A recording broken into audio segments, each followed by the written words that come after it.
Sir, நீங்கள் எழுத்தாளர் கனியமுதன் தானே? ஆமாப்பா, சொல்லுங்கள். சார், உங்களோட மிகப்பெரிய தீவிரமான ஃபேன் சார். நான் அப்படியா? உங்கள் நாவல் ஒன்று விடாமல் எல்லாமே படிச்சிருக்கேன்.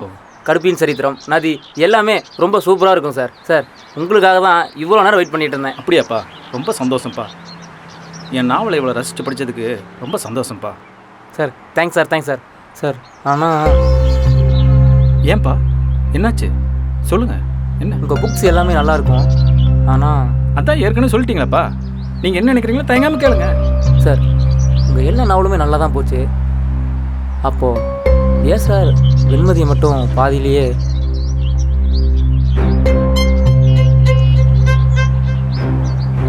சார் சார் என்னப்பா கேட்டேன்? அதான் சார், வெண்மதி கதையை மட்டும் பாதியிலே நிறுத்திட்டீங்க. வெண்மதியோட மீதி கதையை எழுத என் மனசில் சக்தி இல்லைப்பா.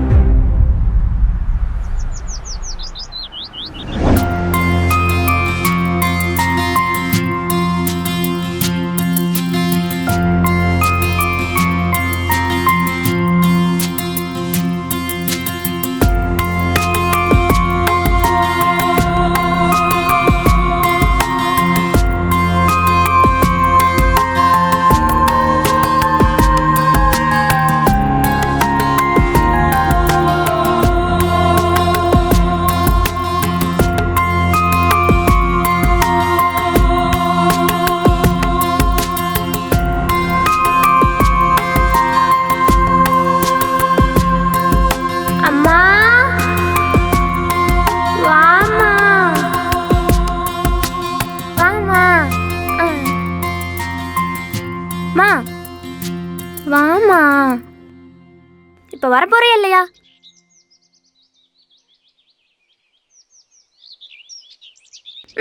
போ.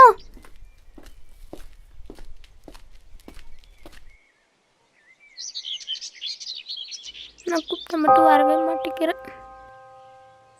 என் மேல பாசமே இல்லை.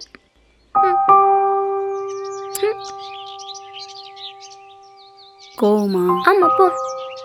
இங்க பாரு, எத்தனை தடவை உன்கிட்ட சொல்லியிருக்கேன் விளையாட்டுத்தனமா இருக்காத அப்படின்னு. அதான் நீ இருக்கலாமா, எனக்கு ஏதாவதுனா நீ பார்த்துப்பல. அப்புறம் எனக்கு என்ன பயம்?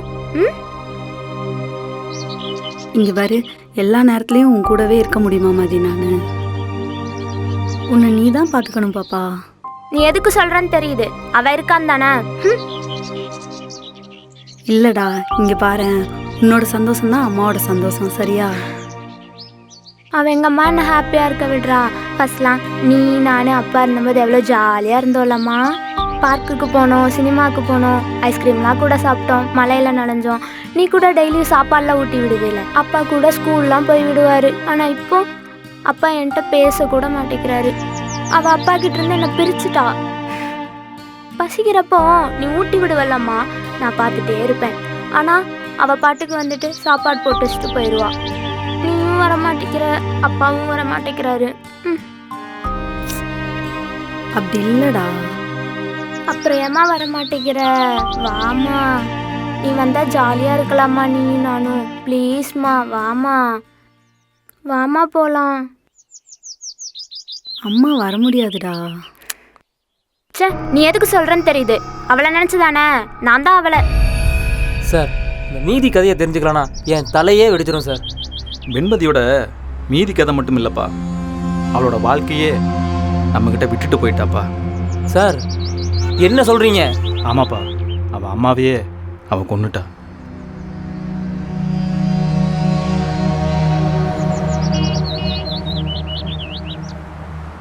சார், என்னால் நம்பவே முடியலை. எஸ், நீ படித்த முதல் பாதியை சொல்லு. சார், ஒரு அழகான காதல் ஜோடி, அவங்க ஆசைப்பட்ட மாதிரியே கல்யாணமும் செஞ்சுக்கிறாங்க. அவங்களுக்கு ஒரு அழகான பெண் குழந்தையும் பிறகுது. அவள் பேர் தான் வெண்மதி. அவங்களுக்குள்ளே வர சின்ன சின்ன ஈகோ பிரச்சனையினால டைவர்ஸுக்கு அப்ளை பண்ணிடுறாங்க. கோர்ட்டும் இவங்களை பிரித்து வச்சிருது. வெண்மதிக்கு சின்ன வயசு தான் ஆகுறதுனால கோர்ட்டும் அவங்க அம்மாவை கூடவே வெண்மதி அனுப்பிச்சி வச்சிருது. கரெக்ட். அவங்க ரெண்டு பேர்த்தோட பிரிவையும் அவளால் ஏற்றுக்க முடியல. அம்மா கிட்ட சண்டை போட்டு பார்க்குறா, அழுது பார்க்குறா, ஒன்றுமே பண்ண முடியல. ஒரு நாள் சண்டை ஓவரா போகுது. கோபத்தில் பக்கத்தில் இருக்கிற கத்தி எடுத்து அம்மாவை குத்திடுறா. சார் அப்புறம் என்னதான் சார் அவளை ஆச்சு? அரெஸ்ட் பண்ணிட்டாங்க. பட் அவகிட்ட ஏதோ ஒரு மாற்றம் இருக்குன்னு சொல்லி டாக்டர்கிட்ட செக்அப் போனாங்க. செக் பண்ண டாக்டர் வெண்மதிக்கு மென்டலி அன்கான்சியஸ்னு சொல்லிட்டாரு. சார் மென்டலி அன்கான்சியஸ்னா எந்த மாதிரி பிரச்சனை சார்? இல்லாத ஒன்றை இருக்கிறத நினச்சி அது கூட பேசுகிறதும் விளையாடுறதும் சிரிக்கிறதும் இந்த மாதிரி தான்ப்பா. சார் அப்போ அவங்க அம்மாவை கொன்னது அவளுக்கே தெரியாதா? எக்ஸாக்ட்லி. அவளை பொறுத்த வரைக்கும் தான் அம்மா ரூபத்தில் வேற ஒரு பொம்பளை இருக்கிறதா நினச்சி கற்பனை பண்ணிக்கிட்டு அவங்க போயிட்டா நம்ம அம்மா திரும்ப வந்துடுவாங்கன்னு நினச்சி தான்ப்பா இந்த மாதிரி பண்ணிட்டான். சார் அப்போ வெண்மதியோட நிலமை? டைவர்ஸ். அது 2 பேர்த்துக்கும் நல்ல முடிவாக இருந்தாலும் அது வெண்மதியை ரொம்பவும் பாதிச்சிருச்சு. அவளோட வாழ்க்கையும் கேள்விக்குறியாக்கிருச்சு. கணவன் மனைவி பிரியலாம், ஆனால் நல்ல அப்பா அம்மா எப்பயுமே பிரியக்கூடாது. நமக்கு தெரிஞ்சது வெண்மதி மட்டும்தான். ஆனால் வெண்மதி மாதிரி எத்தனையோ குழந்தைங்க